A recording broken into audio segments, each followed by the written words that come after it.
नमस्कार, KP news 24/7 में आपका स्वागत है। मैं हूं पूजा आपके साथ। आइए सबसे पहले देखते हैं मुख्य समाचार। आज गुरुवार 25 अप्रैल को बीदर के इंस्पायरा होटल में कर्नाटक के मुख्यमंत्री सिद्धरामैया के नेतृत्व में की गई विजिट। कर्नाटक सरकार ने पिछड़ा वर्ग के अधिकारों को मुसलमानों में बांटा। ओबीसी से अन्याय आयोग ने जताई आपत्ति। कांग्रेस के राष्ट्रीय अध्यक्ष मल्लिकार्जुन खड़गे का मोदी और शाह पर हमला। दशकों पुरानी फैक्ट्रियां अंबानी अदानी को बेचने का लगाया आरोप। शहजादे को मोदी का अपमान करने में मजा आता है। राहुल गांधी के कांपने वाले बयान पर बोले प्रधानमंत्री नरेंद्र मोदी। बिहार के पटना में शादी समारोह से लौट रहे जेडीयू नेता सौरभ की गोली मारकर हत्या। अरुणाचल प्रदेश में भारी भूस्खलन, चीन सीमा से लगने वाले इलाके से टूटा संपर्क।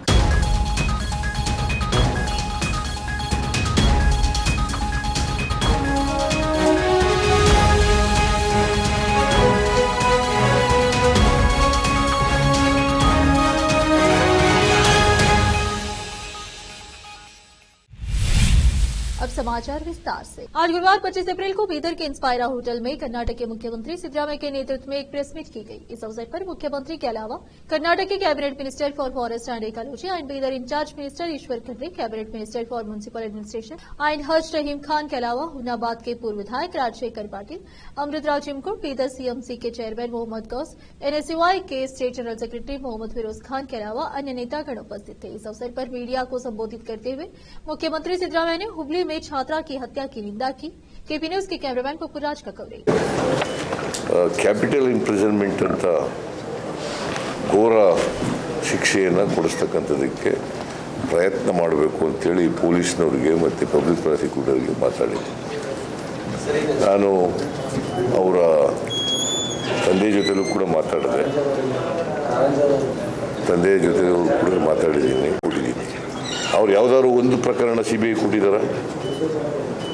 ಅವ್ರಿಗೆ ಯಾವ ನೈತಿಕ ಹಕ್ಕಿದೆ ಕೇಳೋಕ್ಕೆ? ಇದರಲ್ಲಿ ರಾಜಕೀಯ ಮಾಡಬಾರ್ದು. ನೇಹ ಮರ್ಡರ್ ಆಗಿದೆ, ಅದು ಅನ್ಯಾಯ ಆಗಿರ್ತಕ್ಕಂಥದ್ದು, ದೊಡ್ಡ ಅನ್ಯಾಯ. ಅದನ್ನು ಖಂಡಿಸಿದ್ದೀನಿ ಈಗಾಗಲೇ. ಅವರು ಅದನ್ನು ರಾಜಕೀಯವಾಗಿ ಬಳಸ್ಕೊಳ್ತಕ್ಕಂಥದ್ದು ಇದೆಯಲ್ಲ, ಇದು ಸರಿಯಾದ್ದಲ್ಲ.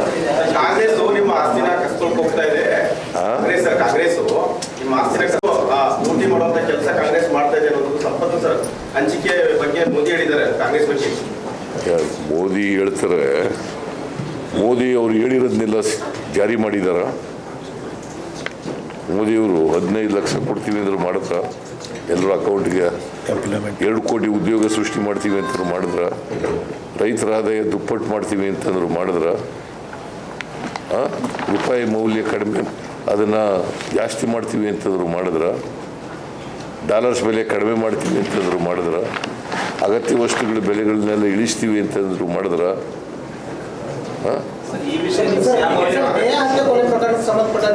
ಸುಮಾರು ಮೋರ್ ದೆನ್ 20 ಇಯರ್ಸಿಂದ 28 ವರ್ಷದಿಂದ ಇತ್ತು. 94ನೇ ಇಸ್ವಿನಲ್ಲಿ ಜಾರಿಗೆ ಬಂತು. ಚಿನ್ನಪ್ಪ ರೆಡ್ಡಿ ವರದಿ, ಚಿನ್ನಪ್ಪ ರೆಡ್ಡಿ ಆಯೋಗ ಶಿಫಾರಸು ಮಾಡಿತ್ತು ಮುಸ್ಲಿಮಾನರಿಗೆ 4% ರಿಸರ್ವೇಷನ್ ಕೊಡಬೇಕು ಅಂತ. ನಂಬರ್ 1. ನಂಬರ್ 2, ಕಳೆದ BJP ಸರ್ಕಾರ, ಬಸವರಾಜ ಬೊಮ್ಮಾಯಿ ಅವರ ಸರ್ಕಾರ ಅದನ್ನು ತೆಗೆದಾಕಿತು. ತೆಗೆದಾಕಿದ ಮೇಲೆ ಸುಪ್ರೀಂ ಕೋರ್ಟ್ಗೆ ಹೋದರು. ಸುಪ್ರೀಂ ಕೋರ್ಟ್ನಲ್ಲಿ ಏನಂತ ಹೇಳಿದ್ದಾರೆ ಗೊತ್ತಾ ನಿಮಗೆ? ಗೊತ್ತೇನ್ರಿ? ನಿಮ್ಗೆ ಏನು ಗೊತ್ತಿರೋದಿಲ್ಲ, ಸುಮ್ಮನೆ ಹಿನ್ನೆಲೆನೂ ಗೊತ್ತಿಲ್ಲ, ಹಿಂದೇನೂ ಗೊತ್ತಿಲ್ಲ, ಮುಂದೇನೂ ಗೊತ್ತಿಲ್ಲ, ಪ್ರಶ್ನೆ ಕೇಳ್ತೀರಿ. ಅವ್ರು ಆಯ್ತಪ್ಪ, ನಿಂಗೆ ಗೊತ್ತೇನ್ರಿ ಸುಪ್ರೀಂ ಕೋರ್ಟ್ನಲ್ಲಿ ಏನು ಹೇಳಿದ್ದಾರೆ ಅಂತ ಗೊತ್ತಾ? ನನ್ನ ಪ್ರಶ್ನೆಗೆ ಉತ್ತರ ಕೊಡ್ರಿ. ನೀವು ಗೊತ್ತಾ ನಿಮಗೆ? ನೇಹರ್ ಬಗ್ಗೆ ಕೇಳಿದ್ದೀರಿ, ಹಿಂದುಳಿದವ್ರ ಬಗ್ಗೆ ಅವ್ರ ಪ್ರಶ್ನೆ ಕೇಳಿದ್ದಾರೆ. ನೀವು ಹೇಳ್ರಪ್ಪ, ನೀವು ಗೊತ್ತಾ ನಿಮಗೆ ಏನಂತ ಹೇಳಿದರು ಅಂತ? ಆರೋಪ ಮಾಡೋದು ಸುಳ್ಳು ಹೇಳ್ತಾರೆ. ನಾನೇನು ಹೇಳ್ತೀನಿ, ಇದೇ BJP ಸರ್ಕಾರ ಸುಪ್ರೀಂ ಕೋರ್ಟ್ ಮುಂದೆ ಏನು ಹೇಳಿದೆ, ಅದಕ್ಕೆ ಉತ್ತರ ಏನು ಹೇಳಿದೆ ಅಂತಂದರೆ, ಸುಪ್ರೀಂ ಕೋರ್ಟ್ನಲ್ಲಿ ಅಂಡರ್ಟೇಕ್ ಮಾಡ್ಕೊಂಡಿದ್ದಾರೆ, ನಾವು ರಿಸರ್ವೇಷನ್ ಹೇಗಿತ್ತು ಹಾಗೆ ಮುಂದುವರಿಸ್ತೀವಿ. ಇವತ್ತು ಕೂಡ 4% ರಿಸರ್ವೇಷನ್ ಮುಂದುವರಿತಾ ಇದೆ. ಸುಪ್ರೀಂ ಕೋರ್ಟ್ ಮುಂದೆ BJP ಅವರೇ ಅಂಡರ್ಟೇಕ್ ಮಾಡ್ಕೊಂಡಿದ್ದಾರೆ. ಗೊತ್ತಾಯ್ತಾ ನಿಮಗೆ? ಅಫಿಡೇವಿಟ್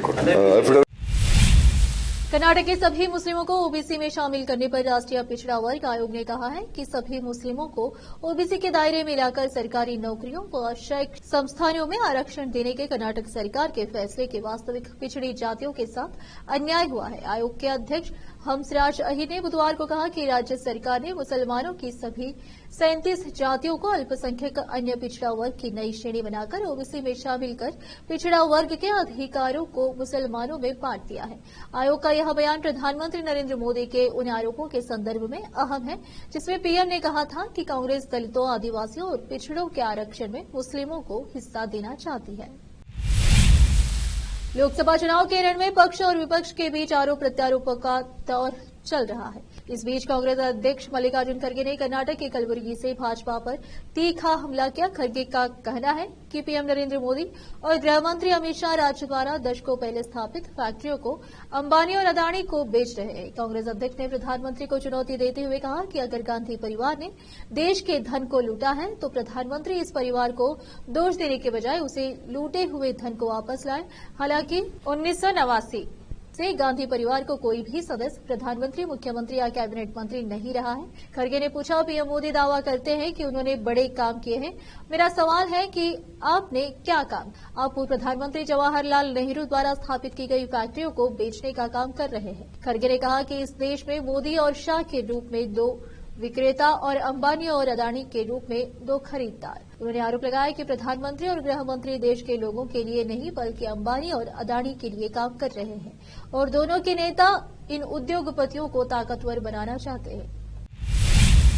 लोकसभा चुनाव के लिए राष्ट्रवादी कांग्रेस पार्टी शरद चंद्र पवार एनसीपी ने अपना घोषणा पत्र जारी कर दिया है। घोषणा पत्र में महिला सुरक्षा के लिए काम करने का वादा किया गया है। साथ में घोषणा पत्र में एलपीजी सिलेंडर की कीमत कम करने का भी वादा किया गया है। बता दें कि पार्टी ने अपने घोषणा पत्र का नाम शपथ पत्र रखा है। इस बीच शरद पवार ने अमित शाह के किसानों की आत्महत्या को लेकर दिए गए बयान पर पलटवार किया।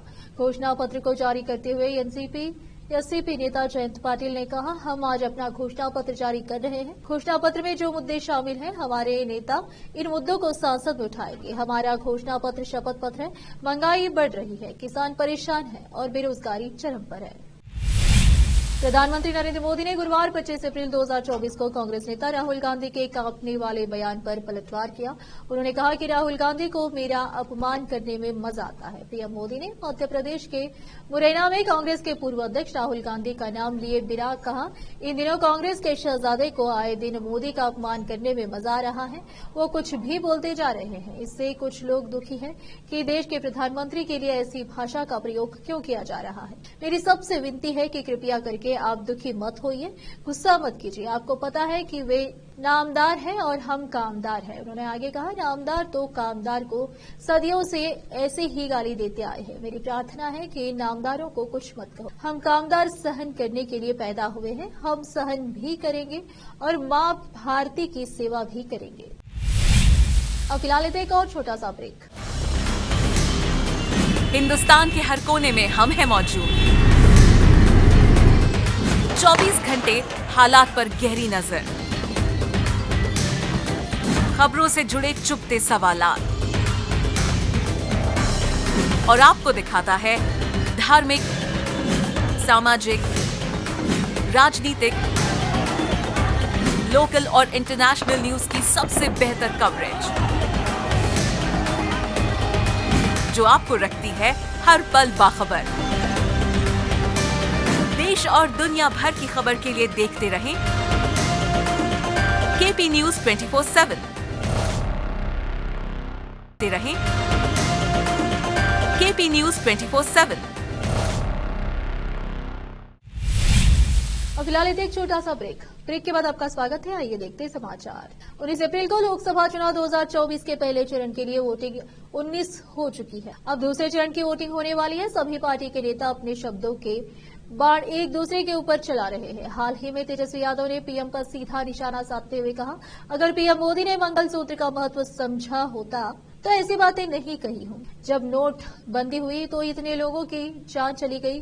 क्या पीएम मोदी ने उन विधवाओं के मंगलसूत्र के बारे में सोचा? किसानों के विरोध प्रदर्शन के दौरान 800 किसानों की जान चली गई। क्या पीएम मोदी ने उन विधवाओं के मंगलसूत्र के बारे में सोचे? पीएम को जवाब देना चाहिए कि उन्होंने पिछले 10 वर्षों में क्या किया। बिहार में लोकसभा चुनाव के दूसरे चरण के लिए वोटिंग से पहले हिंसा की बड़ी घटना सामने आई है। पटना में बुधवार रात जेडीयू नेता की गोली मारकर हत्या कर दी गई है। जेडीयू नेता सौरभ कुमार की शादी समारोह से वापस लौटते समय गोली मारकर हत्या कर दी गई। यह घटना पटना के पुनपुन इलाके में हुई। इस हमले में सौरभ कुमार के साथ मौजूद शख्स को भी गोली लगी है। जेडीयू नेता की हत्या के बाद समर्थकों में भारी गुस्सा देखा जा रहा है। गुस्साए समर्थकों ने जमकर हंगामा किया। सौरभ कुमार नीतीश कुमार की party Janata Dal united JDU के एक युवा नेता थे। उनको कल शाम एक समारोह के लौटने के दौरान गोली मार दी गई। बाइक सवार 4 लोगों ने सौरभ कुमार के सिर में 2 गोली मारी, जबकि उसके साथ ही मुनमुन को 3 गोली मारी गई। घायल हालात में दोनों को अस्पताल ले जाया गया। डॉक्टर्स ने सौरभ कुमार को मृत घोषित कर दिया और उनके साथ ही मुनमुन का गंभीर हालात में इलाज चल रहा है। 26,000 शिक्षकों की नौकरी खत्म करने के कलकत्ता उच्च न्यायालय के आदेश पर बंगाल की मुख्यमंत्री ममता बनर्जी ने प्रतिक्रिया दी है। मुख्यमंत्री ने कहा, बीजेपी या सीपीएम या कांग्रेस के लिए एक भी वोट नहीं, न शिक्षकों का, न किसी सरकारी कर्मचारी का। उन्होंने कहा, मुझे अभी भी सर्वोच्च न्यायालय से न्याय की उम्मीद है। सीबीआई को खरीद लिया है, एनआईए को खरीद लिया है, दूरदर्शन का रंग भगवा कर दिया है।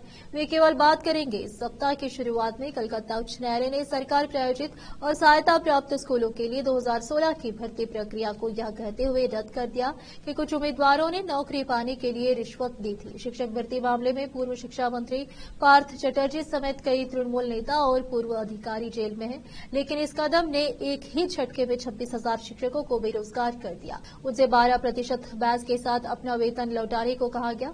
राज्य ने इस आदेश को सुप्रीम कोर्ट में चुनौती दी है। बॉलीवुड अभिनेत्री तमन्ना भाटिया को महाराष्ट्र साइबर सेल ने फायर प्ले ऐप पर आईपीएल 2023 की अवैध स्ट्रीमिंग के संबंध में तमन्ना भाटिया को पूछताछ के लिए बुलाया है। अभिनेत्री को 29 अप्रैल को महाराष्ट्र साइबर के सामने पेश होने के लिए कहा गया। दरअसल 2023 में फेयर प्ले ऐप पर आईपीएल की अवैध स्ट्रीमिंग के मामले में तमन्ना को पूछताछ के लिए बुलाया जा रहा है। Maharashtra cyber fair play app पर आईपीएल 2023 के अवैध स्ट्रीमिंग मामले में वाईकॉम को करोड़ों रुपए का नुकसान झेलना पड़ा था। पुलिस ने इस मामले में अब तमन्ना भाटिया को पूछताछ के लिए बुलाया है। हालांकि तमन्ना से पहले भी इस मामले में कई अभिनेताओं से पूछताछ के लिए बुलाया जा चुका है। दरअसल पुलिस यह पता लगाते की कोशिश कर रही है कि क्या फेयर प्ले ऐप के जरिए आईपीएल 2023 की अवैध स्ट्रीमिंग करने की जानकारी इन अभिनेताओं को पहले से थी। अरुणाचल प्रदेश के कई इलाकों में भारी भूस्खलन होने की खबर है। इसकी वजह चीन से लगने वाली सीमा से सटे इलाके, जिसमें दिबांग घाटी के इलाके भी शामिल हैं, जहां से संपर्क टूट गया है। एक अधिकारी के अनुसार संबंधित इलाके में बीते कुछ दिनों से भारी बारिश हो रही है। इस वजह से ही कई जगह पर भूस्खलन की घटनाएं हुई है। राष्ट्रीय राजमार्ग और बुनियादी ढांचा विकास निगम लिमिटेड NHIDCL ने राजमार्ग के क्षतिग्रस्त हिस्सों की मरम्मत का काम शुरू कर दिया है, लेकिन लगातार हो रही बारिश की वजह से मरम्मत के काम में खासी दिक्कतों का सामना करना पड़ रहा है। अब फिलहाल एक और छोटा सा ब्रेक। हिंदुस्तान के हर कोने में हम हैं मौजूद। 24 घंटे हालात पर गहरी नजर, खबरों से जुड़े चुपते सवालात, और आपको दिखाता है धार्मिक, सामाजिक, राजनीतिक, लोकल और इंटरनेशनल न्यूज की सबसे बेहतर कवरेज, जो आपको रखती है हर पल बाखबर। देश और दुनिया भर की खबर के लिए देखते रहें KP News 24/7। ब्रेक के बाद आपका स्वागत है। आइए देखते समाचार। भारतीय वायुसेना का एक विमान राजस्थान के जैसलमेर के पास उड़ान के दौरान दुर्घटनाग्रस्त हो गया। गनीमत ये रही कि इस हादसे में जान या माल का कोई भी नुकसान नहीं हुआ। जानकारी के मुताबिक एयरक्राफ्ट अपनी नियमित उड़ान पर था। इसी दौरान तकनीकी खराबी की वजह से यह दुर्घटना का शिकार हो गया। हालांकि हादसे की पुख्ता वजह अभी साफ नहीं है और इसका कारण पता लगाने के लिए कोर्ट ऑफ इंक्वायरी का गठन किया गया है। भारतीय वायुसेना का विमान जैसलमेर के पिछले क्षेत्र में दुर्घटना का शिकार हुआ है। बताया जा रहा है कि यह एयरक्राफ्ट बॉर्डर इलाकों की निगरानी कर रहा था। इसे रिमोट से चलाया जा रहा था, तभी यह क्रैश होकर जमीन पर गिर गया। क्रैश होते ही एयरक्राफ्ट में भीषण आग लग गई और वह पूरी तरह से जल गया। इस हादसे की खबर मिलते ही वायुसेना के अधिकारी तुरंत मौके पर पहुंच गए। मामले की जांच की जा रही। भारत और पाकिस्तान के रिश्ते बेशक कितने ही रसातल में पहुंचे हुए हो, लेकिन दोनों देशों की जनता के बीच दिल का रिश्ता भी जुड़ा हुआ है। कराची की रहने वाली 19 साल की लड़की बीमारी की वजह से हार्ट ने काम करना कम कर दिया था। उसने पाकिस्तान के अस्पतालों में दिखाया तो वहां पर हार्ट ट्रांसप्लांट की सलाह दी गई, लेकिन ट्रांसप्लांट में लगने वाले भारी खर्च और इलाज की सुविधाएं पर्याप्त न होने की वजह से लड़की इलाज नहीं करवा पाई। इसके बाद उसने भारत का रुख किया। उसे न केवल मेडिकल वीजा दिया गया बल्कि फ्री हार्ट ट्रांसप्लांट सर्जरी करके उसे नया जीवन दान भी दिया गया। फिलहाल वह चेन्नई में अपना इलाज करवा रही है और जल्द ही पाकिस्तान वापस लौट जाएगी। कराची की रहने वाली आयशा राशन को सीवियर हार्ट इंस्पेक्शन की बीमारी थी। इस बीमारी में हार्ट सही ढंग से काम नहीं कर पाता है। हार्ट वॉल में लीकेज हो गया था, जिसका एकमात्र इलाज केवल ट्रांसप्लांट था। इसके लिए उसे ऐसे डोनर की जरूरत थी जो अब इस दुनिया में नहीं है, लेकिन उसका हार्ट सही ढंग से काम कर रहा है। आखिर में फिर एक बार देखते हैं मुख्य समाचार। आज गुरुवार 25 अप्रैल को बीदर के इंस्पायरा होटल में कर्नाटक के मुख्यमंत्री सिद्धरामैया के नेतृत्व में की गई विजिट। कर्नाटक सरकार ने पिछड़ा वर्ग के अधिकारों को मुसलमानों में बांटा। ओबीसी से अन्याय आयोग ने जताई आपत्ति। कांग्रेस के राष्ट्रीय अध्यक्ष मल्लिकार्जुन खड़गे का मोदी और शाह पर हमला। दशकों पुरानी फैक्ट्रियां अंबानी अदानी को बेचने का लगाया आरोप। शहजादे को मोदी का अपमान करने में मजा आता है। राहुल गांधी के कांपने वाले बयान पर बोले प्रधानमंत्री नरेंद्र मोदी। बिहार के पटना में शादी समारोह से लौट रहे जेडीयू नेता सौरभ की गोली मारकर हत्या। अरुणाचल प्रदेश में भारी भूस्खलन, चीन सीमा से लगने वाले इलाके से टूटा संपर्क।